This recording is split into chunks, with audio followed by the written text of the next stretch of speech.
केवल 3 करोड़ घरों में नल से आता पानी था। फिर छिड़ा एक जल आंदोलन। प्रधानमंत्री नरेंद्र मोदी ने संकल्प उठाया जल जीवन मिशन। 3 वर्षों में 11 करोड़ से अधिक घरों में अब नल से जल पहुंचने लगा है। स्कूलों, अस्पतालों, पंचायतों, आंगनवाड़ियों, देश की सरहदों, सभी जगह पहुंचा पानी। हर घर जल।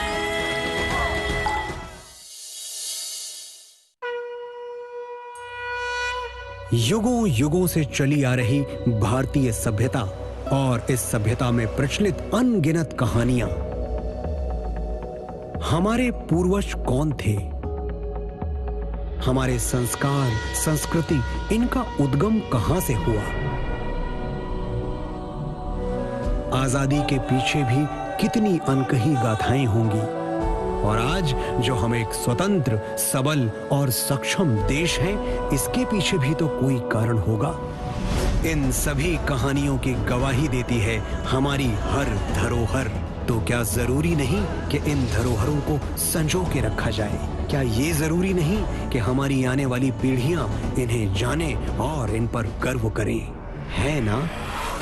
पर क्या कोई है जो ये जिम्मा उठा रहा है? क्या कोई है जो इन्हें वो सम्मान दे रहा है जिसकी ये हमेशा से हकदार थी? नमस्कार, मैं काम्या जानी ले जा रही हूं आपको एक नए भारत के सफर पर, जहां इसकी आत्मा, इसकी संस्कृति, अध्यात्म और सभ्यता को नए सिरे से सहेजा जा रहा है। सोमनाथ से लेकर केदारनाथ तक देखेंगे भारतीय संस्कृति के पुनर्निर्माण की कहानी। ढोलावीरा से लेकर पुराने किले तक जुड़ेंगे प्राचीन भारतीय सभ्यता के साथ। और अंडमान निकोबार से लेकर दिल्ली तक नमन करेंगे उन नेशनल हीरोज को जिन्होंने आजाद भारत की नींव रखी।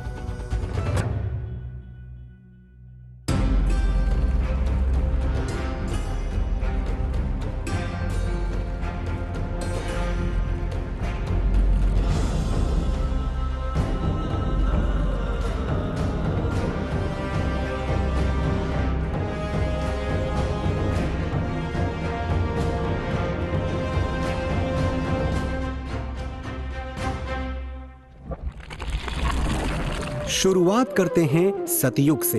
ये कहानी है ब्रह्मा, विष्णु और महेश्वर की। ये तब की बात है जब महादेव ने ब्रह्मा और विष्णु जी के ऊपर क्रोधित होकर ज्योति स्तंभ का रूप लिया और उस स्तंभ की ज्योति धरती पर जहां जहां पड़ी, उन स्थानों पर आज हम शिव जी के ज्योतिर्लिंग को देखते हैं। 12 ज्योतिर्लिंगों में सबसे पहले आते हैं श्री सोमनाथ महादेव।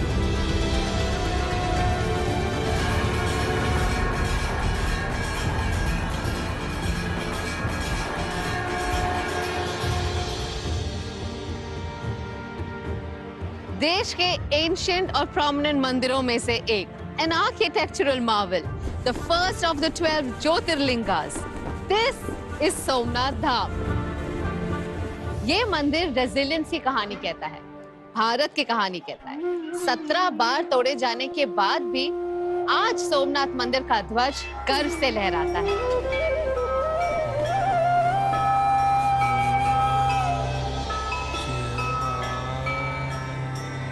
अगस्त 2021 में प्राइम मिनिस्टर मोदी ने इस मंदिर के कई प्रोजेक्ट्स इनॉग्रेट किए और अब इस स्पिरिचुअल सेंटर को प्रसाद स्कीम के तहत वो इंफ्रास्ट्रक्चर और सुविधाएं मिली है जो आने वालों के एक्सपीरियंस को और भी इमर्सिव बनाए। और आज लाभ ये हो रहा है कि इन सारी चीजों ने भारत के टूरिज्म को भी एक बहुत बड़ा बल दिया है। भारत की नई पीढ़ी को हमारी उन पुरातन महान परंपराओं को तरफ नए सिरे से देखने का एक आकर्षण बना है।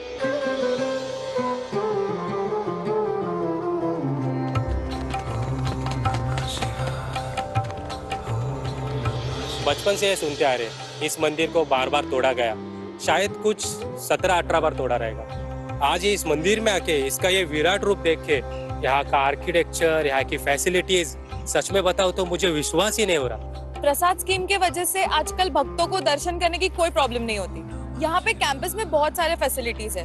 पर मुझे सबसे ज्यादा ये अच्छा लगता है कि इनके पास एक फैसिलिटेशन सेंटर है जहाँ पे आके सभी टूरिस्ट तैयार हो सकते हैं। एकदम आसानी से और आराम से दर्शन हो जाता है। लोग कहते हैं मोदी जी ने क्या किया। 70 साल पहले सरदार भाई पटेल का जो सपना था सोमनाथ को लेकर, उसको पूरा किया।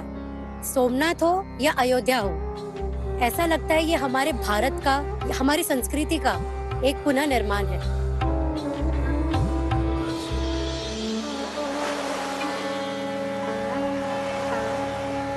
Prime Minister Modi has also laid the foundation of a grand Parvati temple, which is right next to the main temple. In this newly renovated Somnath Dham, एक 1.5 किलोमीटर लंबा वर्ल्ड क्लास प्रोमेनाड बनाया गया है, जिसकी एक तरफ है मंदिर और दूसरी तरफ है समुद्र दर्शन। सोमनाथ मंदिर का ये ग्रैंड अवतार रिप्रेजेंट करता है इंडिया के बढ़ते आत्मविश्वास को, हमारी रीअवेकेंड स्पिरिट। जब दुशाणा असुर ने तबाही मचाई, उससे लड़ने के लिए महादेव ने महाकाल का रूप धारण कर लिया। चलते हैं उस भूमि पर जहां महाकाल स्वयं प्रकट हुए थे।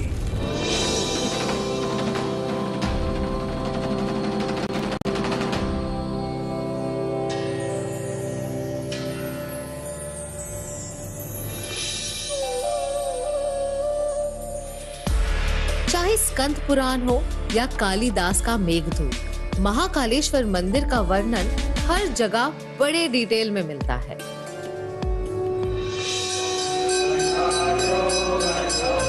Out of all 12 Jyotirlingas, only here the Shivling faces south, signifying the Lord of Time and Death. हर साल लगभग 1.5 करोड़ श्रद्धालु यहाँ शिव दर्शन के लिए आते हैं, लेकिन इतने लोगों को संभालने के लिए यहाँ का इंफ्रास्ट्रक्चर पर्याप्त नहीं था। A lot of congestion made the pilgrimage a daunting task. लेकिन लोगों के सेंटिमेंट्स की रिस्पेक्ट करते हुए अब प्रधानमंत्री मोदी जी ने इस धाम का कायाकल्प करने का बीड़ा उठाया। महाकाल लोक में लौकिक कुछ भी नहीं है। शंकर के सानिध्य में साधारण कुछ भी नहीं, सब कुछ अलौकिक है, असाधारण है, अविस्मरणीय है। जय जय महाकाल।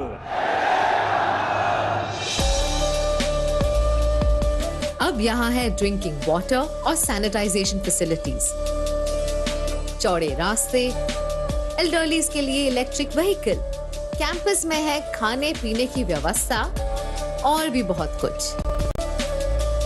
साथ ही भक्तों की सुविधा के लिए हर इंस्टॉलेशन और स्कल्पचर के आगे टेक्नोलॉजी को पिरोया गया है। आज से पहले भी 2 बार तो मैं यहाँ आ चुकी हूँ, पर इस बार का जो माहौल है वो कुछ और ही है। What I am seeing, it's phenomenal. भीड़ तो आज भी लगी रहती है, लेकिन दर्शन के लिए ज्यादा देर किसी को रुकना नहीं पड़ता, सब फटाफट हो जाता है।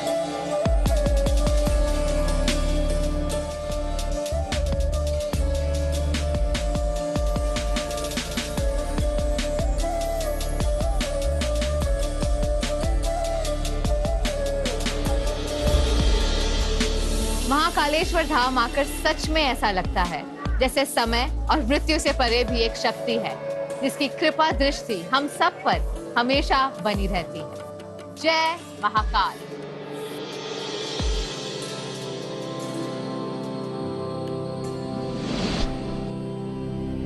सतयुग की ही बात है जब भगवान श्री विष्णु जी ने अपना सुदर्शन चक्र चलाकर मां सती के मृत शरीर को 52 टुकड़ों में बांट दिया।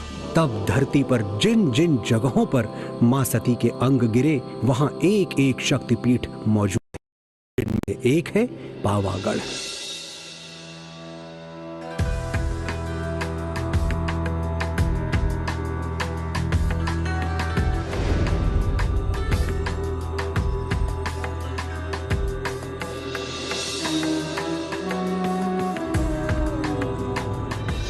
पावागढ़ देश के 52 शक्तिपीठों में से एक है। 15th सेंचुरी में गुजरात के छठे सुल्तान महमूद बेगड़ा ने इस मंदिर का शिखर तोड़ दिया और यहाँ 500 सालों तक ध्वजा नहीं लहरा पाई। लेकिन प्राइम मिनिस्टर मोदी ने इस मंदिर को संवारा और 500 साल बाद यहाँ फिर से ध्वजा लहराई।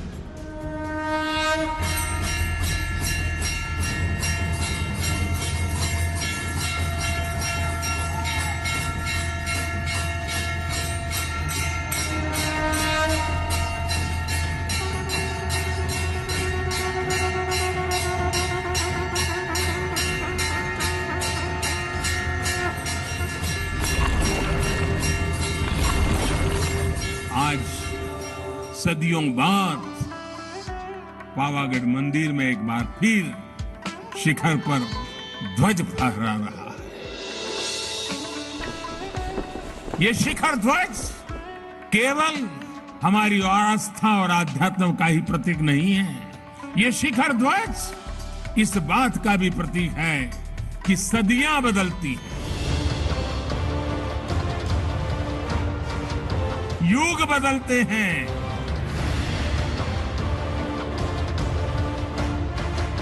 लेकिन आस्था का शिखर शाश्वत रहता है। माँ काली माता की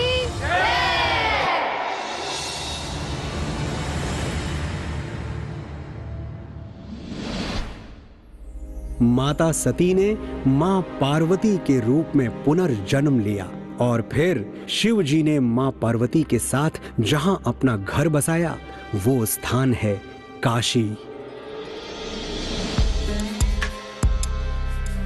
वही काशी जो भोलेनाथ के त्रिशूल पर टिकी है।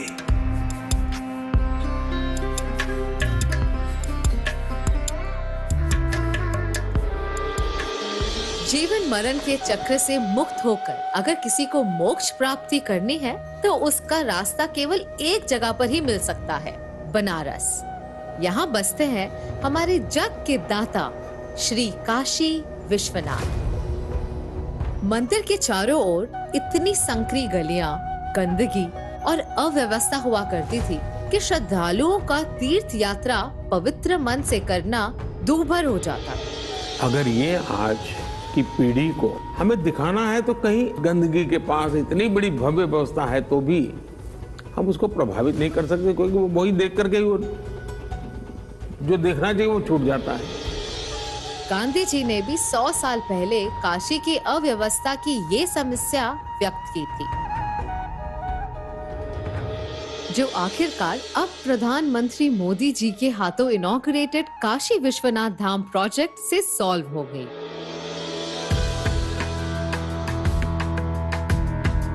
इस प्रोजेक्ट को 32 महीनों के रिकॉर्ड टाइम में बनाया गया है। प्रधानमंत्री मोदी जी के विजन के तहत काशी का ऐसा कायाकल्प हुआ कि इसे मिला वो ग्रैंड अवतार जिसका काशी विश्वनाथ धाम हमेशा से हकदार था। अब काशी मंदिर सीधा ललिता घाट से जुड़ा है, जिससे अब डिवोटीज रिचुअल्स के मुताबिक डायरेक्टली गंगा स्नान के बाद यहाँ से जल लेकर भोले बाबा को चढ़ा सकते हैं। 20 फीट चौड़े कॉरिडोर के साथ मंदिर को अपना एक ग्रैंड कोर्टयार्ड भी मिला है। काशी विश्वनाथ मंदिर के कंप्लीट ट्रांसफॉर्मेशन से इस ऐतिहासिक और पौराणिक टेम्पल को मिली है वर्ल्ड क्लास अमेनिटीज, जो देश के स्पिरिचुअल कैपिटल काशी को एक वर्ल्ड क्लास स्पिरिचुअल डेस्टिनेशन भी बनाएगी।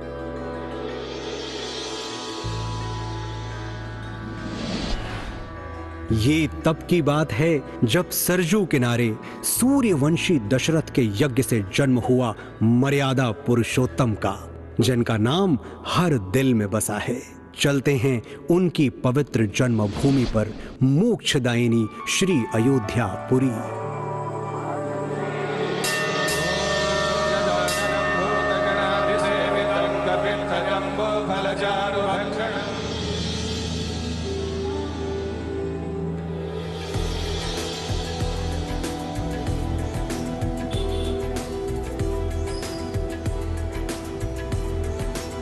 क्या आप कभी सोचते हैं कि हमारे इंडियन कल्चर में हमेशा माता पिता की सेवा करना, परिवार के प्रति जिम्मेदारियां उठाना या दोस्तों का साथ निभाना, ये सब हमारे जहन में क्यों है? इन मूल्यों की नींव रखी भगवान श्री राम ने। सत्य के अवतार श्री राम ना सिर्फ एक आदर्श पुत्र, पति या भाई थे, वो एक संपूर्ण मानव जीवन के प्रतीक थे। और आज हिंदुस्तान दुनिया भर में अपने इन्हीं वैल्यूज के लिए जाना जाता है। भगवान राम ने अयोध्या पर कई सालों तक राम राज्य चलाया, जो कि आज भी एक आदर्श और सुनहरा काल माना जाता है। इस राज्य में ना कोई ऊंचा था, ना कोई नीचा। लोगों के प्रति इतना प्रेम कि आज भी कई भारतीय परिवार अपने बच्चों का नाम राम से जोड़ना पसंद करते हैं, ताकि उन बच्चों में भी वो वैल्यूज आए। इसके बावजूद इतने सालों तक रामलला के लिए यहाँ कोई मुख्य मंदिर नहीं था, पर अब ये स्थिति जल्द ही बदलने वाली है। अयोध्या में बन रहे इस ग्रैंड मंदिर का सिर्फ एक ही मकसद है, हमारे प्रभु श्री राम को उन्हीं के जन्म स्थान में उचित सम्मान देना।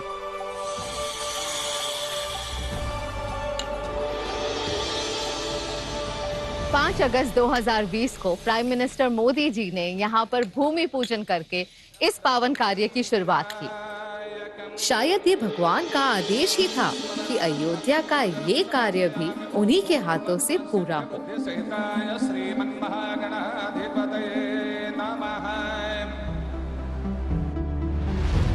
2.7 एकर्स में फैला हुआ ये मंदिर 235 फीट चौड़ा, 360 फीट लंबा और 160 फीट ऊंचा होगा।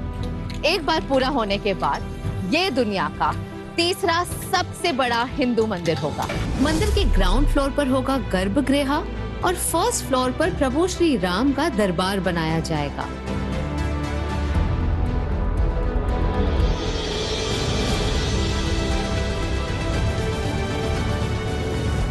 इस खूबसूरत मंदिर को बनता देख मन से एक ही आवाज निकलती है, जय सिया राम।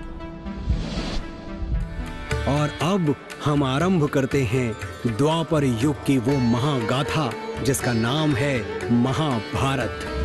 कहा जाता है कि महाभारत की लड़ाई के बाद पांचों पांडव चारों तरफ हुए मृत्यु के तांडव से बहुत दुखी थे। इस व्यथा से मुक्ति पाने के लिए उन्होंने भगवान शिव को ढूंढना शुरू किया ताकि उनके आशीर्वाद से उनका मन शांत हो सके।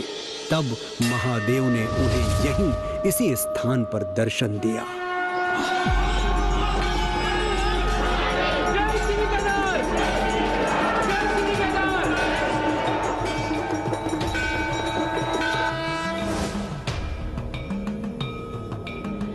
बर्फ की सफेद चादर में ढका, पहाड़ों से घिरा और 11,657 फीट की ऊंचाई पे बना ये मंदिर भगवान शिव का 11वां ज्योतिर्लिंग है। इस मंदिर के गर्भगृह में विराजते हैं स्वयंभू सदाशिव। 2013 की भयानक बाढ़ ने यहाँ ऐसी तबाही मचाई कि लैंडस्लाइड से यहाँ के घर, बिल्डिंग्स और दुकानें पानी में बह गए। 6,000 से भी ज्यादा लोगों की जानें गई। हालांकि केदारनाथ के मुख्य शिवलिंग डैमेज होने से बच गई, पर बारिश और लैंडस्लाइड ने इसके कैंपस को काफी नुकसान पहुँचाया। लोग तो ये भी कहने लगे थे कि इस मंदिर का दोबारा खड़ा हो पाना अब मुश्किल है। 2013 में केदारनाथ धाम की पुनर्स्थापना की मांगों को पूरी तरह अनदेखा किया गया था, लेकिन 2014 में जब मोदी जी प्रधानमंत्री बने तो लोगों की आस फिर से जागी, क्योंकि इन पहाड़ों से मोदी जी का नाता पुराना है, तो ये स्वाभाविक था कि उन्होंने इसके जीर्णोद्धार का बीड़ा उठाया। बर्फबारी के बीच भी मेरे हमारे श्रमिक भाई बहन जो पहाड़ों के नहीं थे, बाहर से आए थे, वे ये ईश्वरीय कार्य मान करके बर्फ वर्षा के बीच भी, माइनस टेम्परेचर के बीच भी काम छोड़ करके जाते नहीं थे, काम करते रहते थे। तब जाकर के ये काम हो पाया है। आज जो कुछ भी काम हो रहा है उसमें धार्मिक गतिविधि के लिए सरकारी खजाना उपयोग नहीं जा रहा है, व्यवस्थाओं के लिए किया जा रहा है, ताकि मेरे देश के नागरिक का जो हक है, जो सुविधा पाने का उसका अधिकार है, उसको अधिकार मिलना चाहिए। बहुत ही अच्छा सुखद अनुभव हो रहा है और माननीय प्रधानमंत्री मोदी जी अपने दिशा निर्देश से और अच्छे कार्य से मंदिर समिति को और रास्ते को बहुत ही सुलभ बना दिया है। शंकराचार्य जी ने भारत की चेतना में फिर से प्राण फूके और हमें हमारी आर्थिक परमार्थिक उन्नति का मंत्र दिया। केदारनाथ धाम का नया रूप दर्शाता है नए भारत को, जो अपनी पहचान को न सिर्फ अपना रहा है बल्कि उस पे गर्व भी कर रहा है। अगर वृहद स्तर पर देखें, अगर ये महसूस करें कि ये क्यों हुआ, ये परिवर्तन क्यों हुआ, तो आप पाएंगे कि ये किसी भगवान के भक्त का ही काम हो सकता है।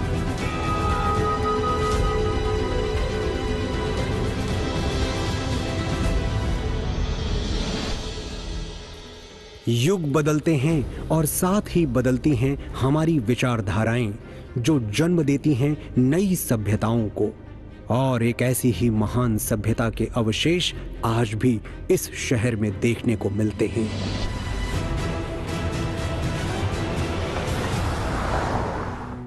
आज मैं जहां हूं, ये उन जगहों में से एक है जिसकी वजह से हमारी कंट्री मदर ऑफ सिविलाइजेशन कहलाती है। धोलावीरा इंडस वैली सिविलाइजेशन के समय के सबसे बड़े शहरों में से एक था। रिसर्च बताती है कि धोलावीरा शहर को एक प्री ज्योमेट्रिक प्लान के मुताबिक बनाया गया था। ये शहर 3 डिविजन्स में ऑर्गेनाइज था: सिटाडेल, मिडिल टाउन और लोअर टाउन। और यहाँ उस वक्त भी defence system, gateways, built up areas, street systems, stone built water systems, wells और लार्ज ओपन स्पेसेस की सोफिस्टिकेटेड फैसिलिटीज मौजूद थी। धोलावीरा के लगातार होते रहे एक्सकवेशन से इंडस सिविलाइजेशन के बारे में काफी नई इंफॉर्मेशन सामने आई। लेकिन water shortage, lack of electricity, infrastructure as well as connectivity जैसे प्रॉब्लम्स की वजह से this place was losing its lustre. इतनी हिस्टोरिकल जगह को गुजरात के बाहर लोग जानते तक नहीं थे। तब श्री नरेंद्र मोदी ने गुजरात के सीएम के तौर पर कच्छ की काया पलटने का जिम्मा लिया। मैं जब धौलावीरा देखने गया था और वहां की बारीकियों को वहां के लोग जो समझा रहे थे, 5000 साल पहले ऐसी विरासत, वहां की एक एक ईंट, एक एक पत्थर इन सिंधु संस्कृति की परंपरा के उन महान सपूतों के पराक्रम की गाथा कहता है। कच्छ को तमाम इंफ्रास्ट्रक्चर फैसिलिटीज देकर एक टूरिस्ट स्पॉट के रूप में विकसित किया गया है। आज प्रॉपर प्रिजर्वेशन, फैसिलिटीज और कनेक्टिविटी मिलने से हमारे हेरिटेज का ये पिलर इंडिया के ग्लोरियस पास्ट की कहानी बताने के लिए पूरी तरह तैयार है। यही वजह है कि इसे 2021 में यूनेस्को ने वर्ल्ड हेरिटेज साइट का दर्जा भी दिया।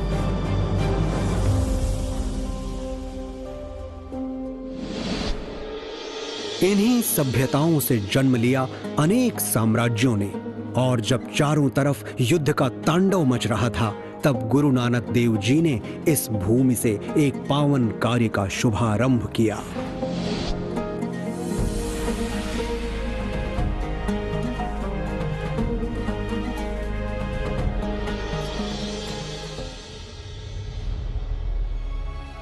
मैं हूँ एक्चुअली करतारपुर साहिब कॉरिडोर, जो है अमृतसर से अबाउट 50 किलोमीटर दूर। अब इस जगह की खास बात यह है कि टर्मिनल की उस तरफ है पाकिस्तान, जहाँ है वर्ल्ड फेमस गुरुद्वारा श्री करतारपुर साहिब। आज सरहद पार स्थित इसी जगह से सिख गुरु नानक देव जी ने लंगर की शुरुआत की थी। गुरु नानक देव जी ने अपनी जिंदगी के आखिरी 18 साल इसी भूमि पर बिताए। इसी भूमि पर गुरु ग्रंथ साहिब के कई हिस्से लिखे गए। इंडिक रिलीजन्स में सिख धर्म का बहुत महत्वपूर्ण स्थान है। 2019 से पहले सिख श्रद्धालुओं के पास बस 2 ही रास्ते थे। 125 किलोमीटर की दूरी तय कर लाहौर के रास्ते एक कॉम्प्लिकेटेड वीजा प्रोसेस के थ्रू गुरुद्वारे जाना, या फिर डेरा बाबा नानक में बने व्यूइंग पॉइंट से इसकी झलक पाकर मन महसूस कर रह जाना। बदलाव ये आया कि आज 4.2 किलोमीटर लंबे करतारपुर कॉरिडोर से एक दिन में लगभग 5000 भारतीय श्रद्धालु बिना वीजा के सीधा दर्शन के लिए जा सकते हैं और अपनी आस्था का मान रख सकते हैं।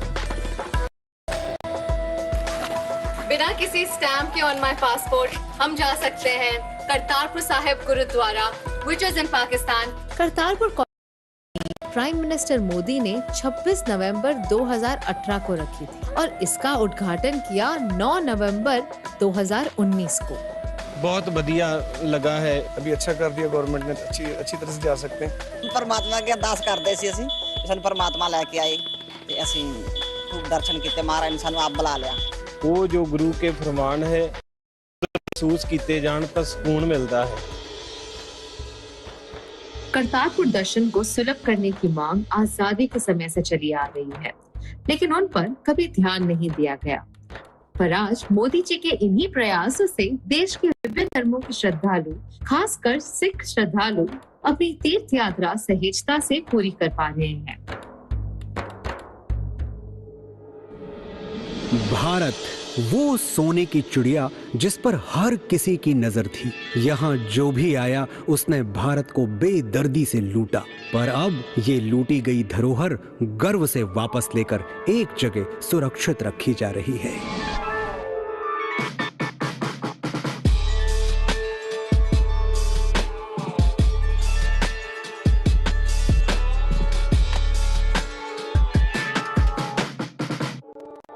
आइए चलते हैं पुराने किले की ओर। ये दिल्ली के मशहूर फोर्ट्स में से एक है और यहाँ के सेंट्रल एंटिक्विटी कलेक्शन में कुछ ऐसे आर्टिफैक्ट्स हैं जिनके बारे में जानकर आपको बहुत गर्व होगा।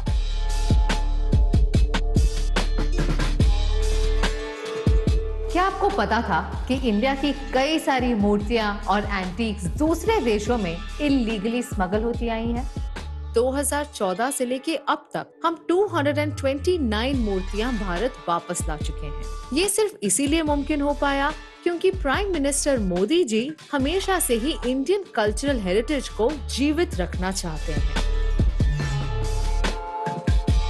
इस गैलरी में 400 से ज्यादा प्राचीन वस्तुएं हैं जो प्री हिस्टोरिक एरा से लेकर मॉडर्न पीरियड तक के हैं। इसमें कई सारी मूर्तियां, सिक्के, पेंटिंग और कॉपर आर्टिफैक्ट्स शामिल हैं। भारत की पहचान है भारत की आध्यात्मिक विरासत।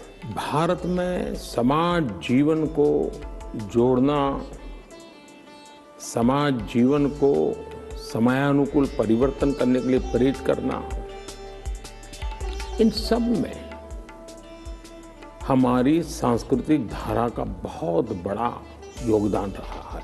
चाहे वो स्टैंडिंग इमेज ऑफ श्रीदेवी हो फ्रॉम चोला डायनेस्टी या फिर स्टैंडिंग बुद्धा, इन दोनों एंटीक्स को यूएसए से वापस लाया गया है। ब्रह्मा ब्राह्मणी का मार्बल स्कल्पचर जो गुजरात के ओपन म्यूजियम में चुराया गया था, उसे यूनाइटेड किंगडम से रिकवर किया गया। आर्कियोलॉजिकल सर्वे ऑफ इंडिया इन्हीं सब मूर्तियों की प्रोटेक्शन और प्रिजर्वेशन का काम देखती है और म्यूजियम को क्यूरेट करती है।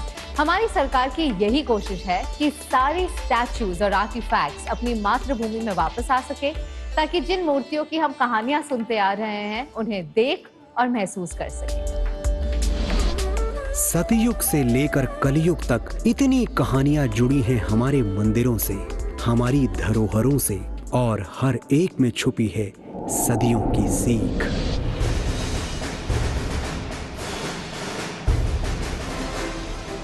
पर ये सफर तो अभी बस शुरू हुआ है।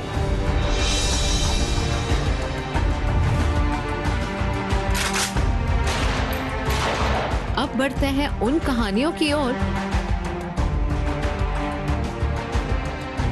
जिन्होंने हमारे इस भारत देश को एक नई पहचान दी।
जादूगर तो नहीं, पर मेरी रसोई से धुआं गायब किया है। तुम माँ तो नहीं, पर तुमने मुझे जंगल में लकड़ी काटने जाने से रोका है। तुम्हारे कारण ही मेरा समय बचने लगा है और पैसे कमाने लगी हूँ। तुम केवल उज्ज्वला गैस ही नहीं, तुम अच्छे जीवन की ज्योति हो। ये योजना देश की गरीब महिलाओं को न सिर्फ धुएं से मुक्ति दिला रही है, बल्कि उनके सशक्तिकरण का भी बड़ा माध्यम बनी है। स्वच्छ ईंधन से सेहत के साथ आओ बनाएं आत्मनिर्भर भारत।